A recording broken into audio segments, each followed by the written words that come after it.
Hello everyone, today we start the chapter sets, and sets chapter is very easy, very simple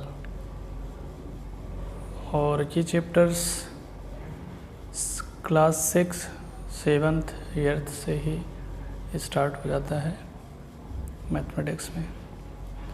वैसे तो ये chapters CBSE board class 11th में जो है 11th से start हो रहा है, लेकिन ICSE बोर्ड में 6 से ही स्टार्ट हो जाता है ये चैप्टर्स, मतलब सेट्स मेरा मानना है कि बहुत ही आसान है, बहुत इजी चैप्टर है।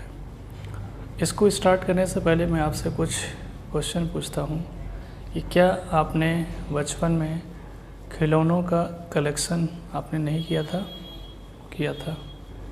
यस, आपके पास खिलौनों का कलेक्शन था।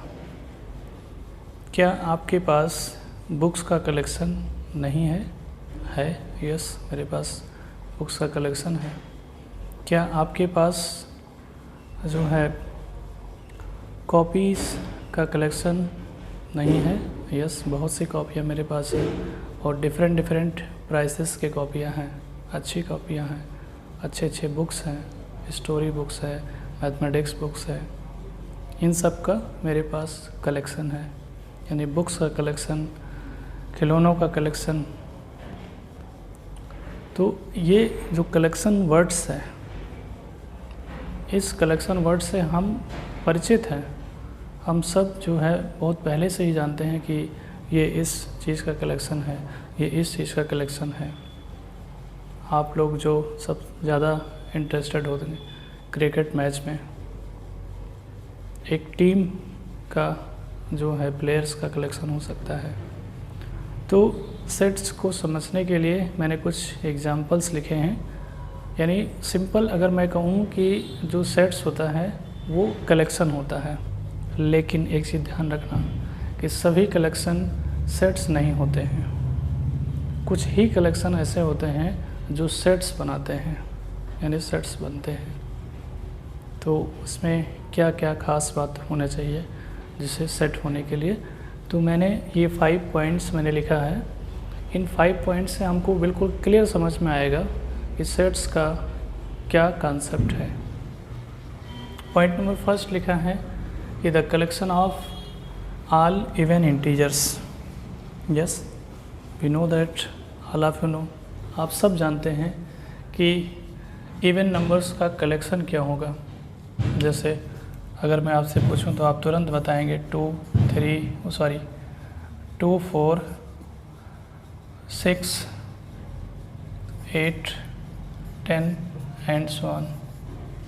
Collection of even natural numbers, ये collection of even natural numbers. लेकिन ऊपर से क्या लिखा है? Collection of all even integers.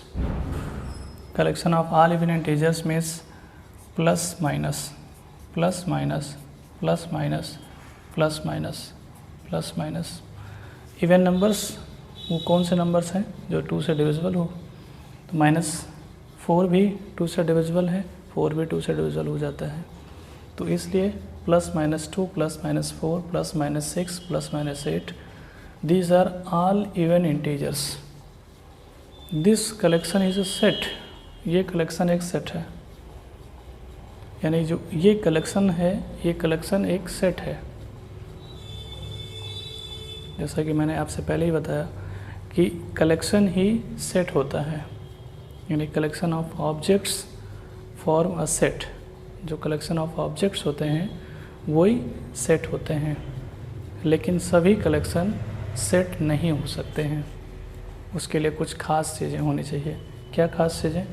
इसमें देखिए, अगर मैं आपसे पूछूं कि क्या +-3 क्या इस सेट में है, तो आप कहेंगे नो सर, क्योंकि +-3 इज़ नॉट इवन नंबर। यानी ये नंबर इस सेट में नहीं होगा, क्योंकि ये इवन नंबर नहीं है, यानी इवन इंटीजर नहीं है। अगर मैं आपसे पूछूं कि +-11 क्या इस सेट में होगा, तो आप मना करेंगे नहीं। अगर मैं फिर आपसे पूछूं कि +-14 क्या इस सेट में है, कहेंगे यस। ये इवन नंबर है इसलिए ये इस सेट में होगा। तो इसमें क्या है कि इवन इंटीजर्स ये एक स्पेशल क्वालिटी है, स्पेशल प्रॉपर्टी है। तो वो कलेक्शन जो एक स्पेशल प्रॉपर्टी रखती हो, ऐसे कलेक्शंस सेट होंगे। यानी हम क्लियरली कह सकते हैं कि ये एलिमेंट इस सेट में बिलोंग कर रहा है और ये एलिमेंट इस सेट में बिलोंग नहीं करता है। अगर इस बात के लिए अगर आप श्योर हो जाते हैं तो वो कलेक्शन सेट हो जाएगा। लेकिन अगर आपको डाउट होता है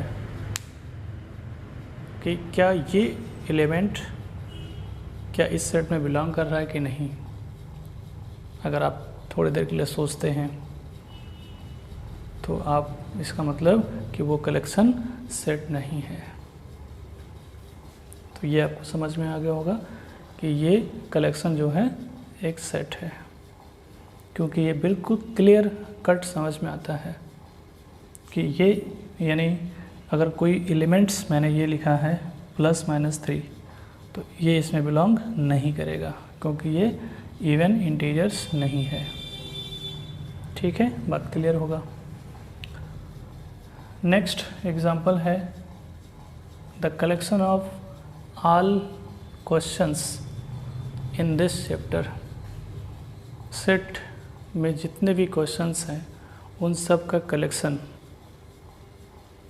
वो एक जो है वो कलेक्शन एक सेट है, क्योंकि आप बिल्कुल क्लियर कह सकते हैं कि ये क्वेश्चन जो है इस चैप्टर का है और ये क्वेश्चन नंबर है।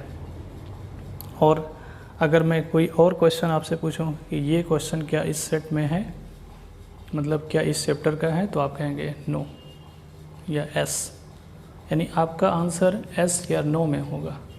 कोई डाउट नहीं होगा कि ये क्वेश्चन इस चैप्टर का है कि नहीं है, और कौन सा क्वेश्चन है, किस एक्सरसाइज का क्वेश्चन है, एग्जाम्पल का क्वेश्चन है कि नहीं है, आप तुरंत क्लियर बता देंगे। तो जो collection of questions in this chapter is a set, यानी इस चैप्टर के क्वेश्चन का जो कलेक्शन है वो सेट है, वो कलेक्शन जो है सेट है। The collection of most dangerous animals of the world, most dangerous animals of the world, ये तो सेट नहीं है, ये कलेक्शन सेट नहीं है। क्यों नहीं है? क्योंकि इसमें इसका आंसर जो है क्लियर नहीं हो पाता है। यानी हम ये नहीं कह सकते हैं कि इस कलेक्शन में ये एनिमल्स बिलोंग कर रहा है कि नहीं। अगर मैं कहूँ कि क्या इस कलेक्शन में मोस्ट डेंजरस एनिमल्स के कलेक्शन में क्या डॉग बिलोंग करेगा, तो ये तो आंसर मेरे लिए तो नहीं होगा। या आपके लिए, किसी के लिए हो सकता है, किसी के लिए नहीं हो सकता है। यानी इसमें बहुत से डाउट है, बहुत से कन्फ्यूज़न है, क्लियर नहीं हो पा रहा है। It is not well defined. This collection most dangerous animals of the world is not well defined. ये कलेक्शन वेल डिफाइंड नहीं है, क्योंकि ये क्लियर नहीं हो पाता है कि कौन सा एलिमेंट इस जो है या कौन सा एनिमल्स इस कलेक्शन में है या नहीं है। एलिफेंट, टाइगर, डॉग, कैट, क्या ये सब डेंजरस में आएंगे? किसी के लिए डेंजरस होगा, किसी के लिए डेंजरस नहीं होगा। यानी अगर किसी भी कलेक्शन का में अगर किसी पर्टिकुलर एलिमेंट्स को पूछा जाए और अगर कई लोगों का आंसर अलग अलग है, जैसे मैंने कहा कि अगर मैं आपसे पूछूं कि dog is a dangerous animal, तो अगर 10 लोगों से आप पूछेंगे तो इसका आंसर अलग अलग होगा। तो अगर अलग अलग आंसर मिल रहा है तो this collection is not a set, वो कलेक्शन सेट नहीं है। लेकिन अगर सभी का आंसर सेम है, एक ही है, चाहे आप किसी भी जो है कंट्री में, पूरे वर्ल्ड में किसी भी पर्सन से आप पूछ लीजिए कि क्या ये एलिमेंट इस कलेक्शन में बिलोंग करेगा कि नहीं। तो अगर सभी पर्सन का आंसर अगर एक है तो वो कलेक्शन सेट होगा, और अगर अलग अलग आंसर मिलता है आपको तो वो कलेक्शन सेट नहीं है। Collection of letters of the word mathematics, it is a set. क्योंकि आप किसी से भी पूछेंगे तो हर कोई आपको यही बताएगा, पूरे यूनिवर्स में कहीं पर भी किसी से भी आप पूछ लेंगे जो मैथमेटिक्स जानता हो, MATHEM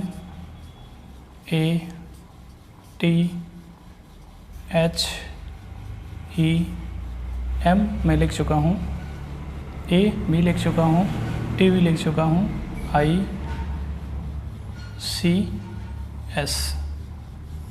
ये मैथमेटिक्स के लेटर्स का कलेक्शन है। तो अगर मैं आपसे पूछूं कि क्या इस कलेक्शन में H लेटर्स हैं तो आप कहेंगे यस। क्या मैं आपसे पूछूं कि P लेटर क्या इस कलेक्शन में है तो कहेंगे नो। यानी आपका डायरेक्ट एंड फॉरवर्ड आंसर कि कौन सा एलिमेंट इस कलेक्शन में है और कौन सा एलिमेंट इस कलेक्शन में नहीं है, या कौन सा लेटर्स इस कलेक्शन में है और कौन सा लेटर्स इस कलेक्शन में नहीं है, इट इज़ वेरी क्लियर। अगर मैं कहूँ तो इसे ये वेल डिफाइंड है। It is possible to decide कि which elements belongs to the collection of letters of the word mathematics and which letters are not belongs to the this collection। तो this collection क्या है, ये collection क्या है, set है। It is a well defined collection। Next example, very good example, बहुत ही अच्छा example है। The collection of 5 popular film stars in India। अब अगर मैं आपसे कहूँ, आप सबसे अगर मैं कहूँ कि आप फिल्म स्टार्स का कलेक्शन बनाइए, तो आप सब लोग अलग अलग कलेक्शन होगा आपका। मेरा कलेक्शन कुछ और होगा, आपका कलेक्शन कुछ और होगा, किसी और का कलेक्शन कुछ और होगा। यानी उसमें जो आप नेम लिखेंगे फिल्म स्टार्स के वो अलग अलग होगा। मे बी 2-3 पर्सन्स का सेम हो जाए, लेकिन अलग अलग होगा, मोस्टली अलग अलग होगा।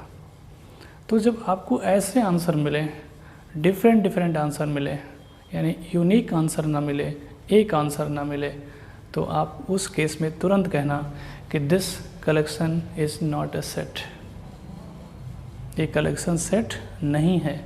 आप किसको फिल्म स्टार मानेंगे? आप फिल्म स्टार इन इंडिया किसको आप कहेंगे? कोई किसी और को कहेगा, कोई किसी और को कहेगा, कोई किसी और को कहेगा।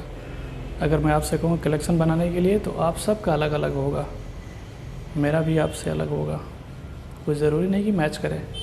तो जब आपको ऐसा सिचुएशन देखने को मिले कि सबका अलग अलग आंसर हो, बहुत कन्फ्यूज़न हो, तो this is not a well defined, that is not a set, ये कलेक्शन सेट नहीं है। तो आप सबको क्लियर समझ में आ गया होगा कि कलेक्शन ही सेट होता है, और अगर वो कलेक्शन डिफाइंड नहीं है, वेल डिफाइंड नहीं है, वेल डिफाइंड का मतलब समझ में आ रहा होगा, जैसे ये लिखा हुआ है डेफिनेशन। अब आप, अगर मैं इस डेफिनेशन को रीड करूं तो आपको समझ में आएगा कि a well defined collection of distinct objects is called a set. Well defined means it is possible to decide if a given object belongs to the set or not। यानी एक collection of different objects he set होता है, यानी अलग अलग objects का collection जो होगा वही सेट होता है, लेकिन एक कंडीशन होना चाहिए कि वो वेल डिफाइंड हो। वेल डिफाइंड का क्या मतलब है? अगर आप ये संभव है, ये बता पाना संभव है कि कोई जो गिवन ऑब्जेक्ट है क्या उस सेट में बिलोंग्स कर रहा है या नहीं बिलोंग कर रहा है। जैसे यहाँ पे मैं तुरंत कह पा रहा हूँ, अब डिसाइड कर पा रहा हूँ कि 3 + -3 इस सेट में बिलोंग नहीं करता है, या मैंने यहाँ पे डिसाइड कर पाया कि T लेटर इस कलेक्शन में है या P लेटर इस कलेक्शन में नहीं है, ये मैं डिसाइड कर पा रहा हूँ। तो अगर मैं डिसाइड कर लेता हूँ तो उसे हम वेल डिफाइंड कहेंगे। लेकिन अगर डिसाइड नहीं कर पाते हैं, मुझे कोई कन्फ्यूज़न होता है, मुझे कोई डाउट होता है, तो ऐसे केस में वो कलेक्शन सेट नहीं होगा। क्लियर है? आई होप जो कलेक्शन ऑफ ऑब्जेक्ट्स है ये आपको समझ में आ गया होगा कि सेट क्या है। अब थोड़ा आगे बढ़ते हैं और नेक्स्ट देखते हैं क्या है।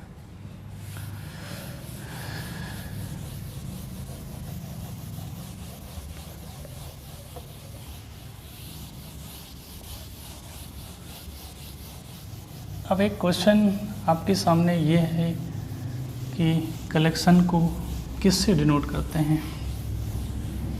कलेक्शन को कैपिटल लेटर्स से डिनोट किया जाता है, यानी सेट्स, या मैं जैसे कभी कभी सेट्स के प्लेस पे कलेक्शन भी मुंह से निकल जाता है, तो आप सेट ही समझिएगा कि sets is denoted by sets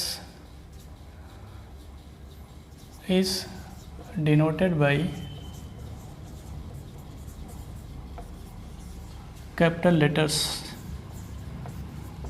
capital letter,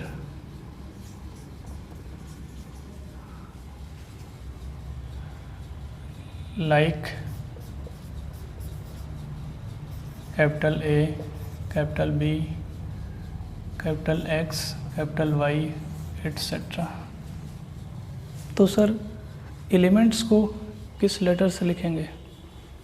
small letter. Elements we will write we shall write elements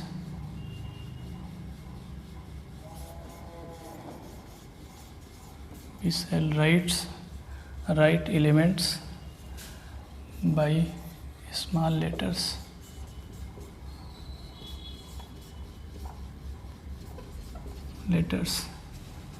As small a, small b, small c, x, y etcetera.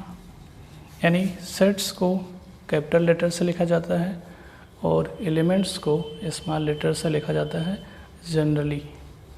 मैं एक वर्ड यूज़ करता हूँ जनरली, यानी अक्सर ज़्यादातर capital letters से set को लिखते हैं और उसके एलिमेंट्स को स्मॉल लेटर से लिखा जाता है। जैसे for example A is equals to AEIOU, ये एक सेट है। ये कैपिटल लेटर्स, सेट को कैपिटल लेटर से डिनोट किया गया, उसके एलिमेंट्स को स्मॉल लेटर से। एक दूसरा सेट में लिख देता हूँ B इक्वल्स टू 1 2 3 4, ये एक दूसरा सेट है। सेट को कैपिटल लेटर से लिखा और उसके एलिमेंट्स नंबर्स हैं 1 to 4। एक सिंबल हम यूज़ करेंगे, वो सिंबल ये है। इस सिंबल को क्या प्रोनाउंसिएट करेंगे? Belongs to, belongs to. और अगर मैं इसको कटिंग कर दूं तो क्या बन जाएगा? Does not belongs to, does not belongs to. अच्छा सर, तो इसका क्या मतलब है? बिलोंग्स टू और डज नॉट बिलोंग्स टू का क्या मतलब है? देखिए, अगर मैंने ये लिखा कि small A belongs to A, it means कि A is a member of capital A set, implies A is an element of set A। और अगर मैंने ये लिखा कि F does not belongs to A, क्या F A सेट में है? आप कहेंगे नहीं, तो क्या लिखेंगे? F does not belongs to A। इसका क्या मतलब है? इसका मतलब यही है कि F is not an element of A। तो ये belongs to और does not belongs to का मतलब था। अच्छा, तो सेट्स को कैसे लिखा जाता है? रिप्रेजेंटेशन ऑफ सेट क्या है? सेट्स को लिखने के कई फॉर्म हैं। There are 2 form. First is roster form. Roster form, roster form को कुछ और इसका नेम है, इसके घर का नाम है tabular form. Tabular form, tabular form, ये फर्स्ट मेथड है। Second method set builder. Set builder form, इसका भी घर का नाम कुछ और है। और रूल मेथड, रूल मेथड या रूल फॉर्म। अब आप ध्यान से समझिए रोस्टर मेथड क्या है। वेरी सिंपल, इतना आसान है रोस्टर मेथड कि जो मैंने अभी लिखा AEIOU, ये जो मेथड है ये रोस्टर मेथड है। यानी इस रोस्टर मेथड में क्या करते हैं कि एलिमेंट्स को एक ब्रैकेट यानी करली ब्रैकेट में लिखेंगे और उन एलिमेंट्स को कामा से सेपरेट करेंगे। अगर इस तरीके से हम सेट्स को यानी सेट के एलिमेंट्स को लिखते हैं तो ये जो रिप्रेजेंटेशन है, ये जो लिखने का तरीका है, इस तरीके को हम कहते हैं रोस्टर फॉर्म या टेबुलर फॉर्म। अच्छा सर, समझ में आ गया। Next set builder form. अब सेट बिल्डर फॉर्म या रूल मेथड का क्या ज़रूरत पड़ा? इसकी क्या ज़रूरत है? इसकी ज़रूरत तब पड़ी थी जब इस सेट में इतने ज़्यादा एलिमेंट्स थे कि इसमें लिख ही नहीं जा रहे थे। यानी लिखना बहुत डिफ़िकल्ट है, बहुत मुश्किल है। कैसे लिखा जाए, इतने ज़्यादा एलिमेंट्स हैं। तब लोगों ने सोचा कि क्यों ना इसका लिखने का एक दूसरा मेथड ढूंढा जाए। तब वो मेथड था सेट बिल्डर फॉर्म। देखिए कितना आसान है। जैसे मैंने कहूँ कि इंडियन सिटीज़न, अब इंडियन सिटीज़न को लिखना है तो कितना मुश्किल है, बहुत मुश्किल है। तो उसको कैसे लिखा गया इंडियन सिटीज़न को कि B = X सच दैट, ये X इज़ आर्बिट्रेरी एलिमेंट किसका? Indian citizen. यानी X ये जो मैंने डबल डॉट लगाया है इसको बोलते हैं सच दैट। और इसकी इस सेट की जो प्रॉपर्टी है उस प्रॉपर्टी को यहाँ लिखेंगे। कैसे लिखेंगे कि X is an Indian citizen.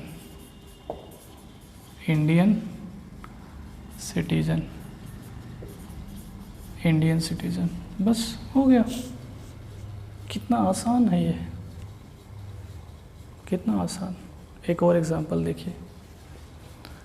अच्छा, एक चीज़ और देख लीजिए कि इसको कैसे रीड करेंगे हम, कैसे रीड करेंगे। सेट ऑफ ऑल एक्स, यानी B is a set of all X such that X is an Indian citizen. एक बार फिर से देखिए, B is a set of all X such that X is an Indian citizen. और x क्या है? x एक आर्बिट्रेरी एलिमेंट है, मतलब कोई भी एलिमेंट हो सकता है, उसमें से मैं भी हो सकता हूँ क्योंकि मैं भी एक इंडियन सिटीज़न हूँ, आप भी इंडियन सिटीज़न हैं। तो x आप भी हो सकते हैं, x मैं भी हो सकता हूँ, x कोई भी हो सकता है। एक जितने भी लोग इस इंडिया में हैं वो सब x हो सकते हैं, यानी x के नाम पे सब हो सकते हैं। तो समझ में आ गया होगा। एक और एग्जांपल मैं आपको लेता हूँ। C set of all X, X belongs to natural number and X less than 10। अच्छा, ये कामा लगा है, कामा का मतलब यहाँ एंड समझिएगा, ये कामा का मतलब एंड होता है। ये सेट बिल्डर फॉर्म लिखा है, यानी set of natural numbers less than 10। अच्छा, less of set of natural numbers less than 10 क्या हो सकता है? ये हो सकता है कि C इज इक्वल्स टू 1 2 3 4 5 6 7 8 9, बस ये इतने एलिमेंट्स होंगे। तो ये जो मेथड लिखा है ये रोस्टर मेथड है, ये सेट बिल्डर फॉर्म है, यानी जो एलिमेंट्स की प्रॉपर्टी है उस प्रॉपर्टी को x के फॉर्म में यहाँ पर लिख दिया जाता है। जो प्रॉपर्टी आपको दिखे उस प्रॉपर्टी को आप एक्सप्लेन कर दीजिए, लेकिन वो वेल डिफाइंड होना चाहिए, यानी उसमें कोई चीज़ ऐसा नहीं कि जो क्लियर ना हो, यानी सामने वाला अगर कोई पढ़े तो वो समझ ही ना पाए कि ये इंटीजर्स है कि रेशनल नंबर है कि रियल नंबर है कि नेचुरल नंबर है कि होल नंबर है। यानी ये सब कुछ आपको डिसाइड करना पड़ेगा, सब कुछ उसमें मेंशन करना पड़ेगा। कि जैसे मैंने यहाँ पे लिखा था कि x belongs to natural number, अगर मैं ये नहीं लिखता तो x क्या होता? होल नंबर भी हो सकता, इंटीजर भी हो सकता, रेशनल नंबर भी हो सकता, रियल नंबर भी हो सकता, कॉम्प्लेक्स नंबर भी हो सकता। तो सर ये तो वेल डिफाइंड नहीं होता। हाँ, वेल डिफाइंड तब होगा जब आप ये मेंशन करेंगे और ये भी मेंशन करेंगे, तब ये जा कर के मैंने ये क्लियर लिखा है कि इस सेट में केवल इतने ही एलिमेंट्स हो सकते हैं, इससे ज़्यादा या इससे कम नहीं हो सकता है, तब ये जा कर के वेल डिफाइंड होगा। यानी this collection is a well defined collection, so it is a set. और ये सेट लिखा ही है, मैंने पहले ही कहा था कि मैं सेट लिख रहा हूँ, तो वेल डिफाइंड तो होगा ही।